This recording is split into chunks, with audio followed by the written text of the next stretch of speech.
മംഗളവാർത്തക്കാലം രണ്ടാം ശനി. ഒന്നാം വായന പൗലോസ് ശ്ലീഹ കൊളോസ്സോസുകാർക്ക് എഴുതിയ ലേഖനം 1-ാം അധ്യായം 12 മുതൽ 19 വരെയുള്ള വാക്യങ്ങൾ. പ്രകാശത്തിൽ വിശുദ്ധരോടൊപ്പം പങ്കുചേരാനുള്ള അവകാശത്തിന് നമ്മെ യോഗ്യരാക്കിയ പിതാവിന് കൃതജ്ഞതയർപ്പിക്കുവിൻ. അന്ധകാരത്തിന്റെ ആധിപത്യത്തിൽ നിന്ന് അവിടുന്ന് നമ്മെ വിമോചിപ്പിച്ചു. അവിടുത്തെ പ്രിയപുത്രന്റെ രാജ്യത്തിലേക്ക് നമ്മെ ആനയിക്കുകയും ചെയ്തു.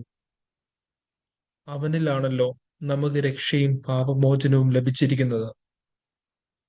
അവൻ അദൃശ്യനായ ദൈവത്തിന്റെ പ്രതിരൂപവും എല്ലാ സൃഷ്ടികൾക്കും മുമ്പുള്ള ആദിജാതനുമാണ്. കാരണം അവനിൽ സ്വർഗത്തിലും ഭൂമിയിലുമുള്ള ദൃശ്യവും അദൃശ്യവുമായ എല്ലാ വസ്തുക്കളും സൃഷ്ടിക്കപ്പെട്ടു. സിംഹാസനങ്ങളോ ആധിപത്യങ്ങളോ ശക്തികളോ അധികാരങ്ങളോ എന്തുമാകട്ടെ, എല്ലാം അവനിലൂടെ അവനു വേണ്ടിയുമാണ് സൃഷ്ടിക്കപ്പെട്ടത്.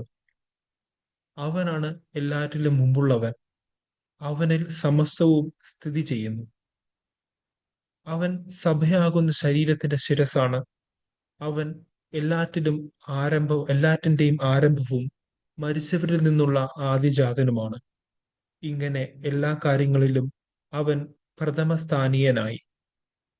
എന്തെന്നാൽ അവനിൽ സർവ സമ്പൂർണതയും നിവസിക്കണമെന്ന ദൈവം തിരുമനസ്സായി. സുവിശേഷ വായന. യോഹന്നാൻ എഴുതിയ സുവിശേഷം 8-ാം അധ്യായം 48 മുതൽ 58 വരെയുള്ള വാക്യങ്ങൾ. യഹൂദർ പറഞ്ഞു, നീ ഒരു സമരിയാക്കാരനാണെന്നും നിന്നിൽ പിശാചുണ്ടെന്നും ഞങ്ങൾ പറയുന്നത് ശരിയല്ലേ? യേശു പറഞ്ഞു, എനിക്ക് പിശാചില്ല. ഞാൻ എൻ്റെ പിതാവിനെ ബഹുമാനിക്കുന്നു. നിങ്ങളാകട്ടെ എന്നെ അപമാനിക്കുന്നു. ഞാൻ എൻ്റെ മഹത്വം അന്വേഷിക്കുന്നില്ല. അത് അന്വേഷിക്കുന്നവനും വിധികർത്താവായ ഒരുവനുണ്ട്. സത്യം സത്യമായി ഞാൻ നിങ്ങളോട് പറയുന്നു, ആരെങ്കിലും എൻ്റെ വചനം പാലിച്ചാൽ അവൻ ഒരിക്കലും മരിക്കുകയില്ല. യഹൂദർ പറഞ്ഞു, നിനക്ക് പിശാചുണ്ടെന്ന് ഇപ്പോൾ ഞങ്ങൾക്ക് വ്യക്തമായിരിക്കുന്നു.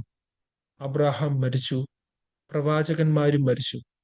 എന്നിട്ടും എൻ്റെ വചനം പാലിക്കുന്ന ഒരുവനും ഒരിക്കലും മരിക്കുകയില്ല എന്ന് നീ പറയുന്നു. ഞങ്ങളുടെ മരിച്ചുപോയ പിതാവായ അബ്രാഹത്തേക്കാൾ വലിയവനാണോ നീ? പ്രവാചകന്മാരും മരിച്ചുപോയി. ആരാണെന്നാണ് നീ അവകാശപ്പെടുന്നത്?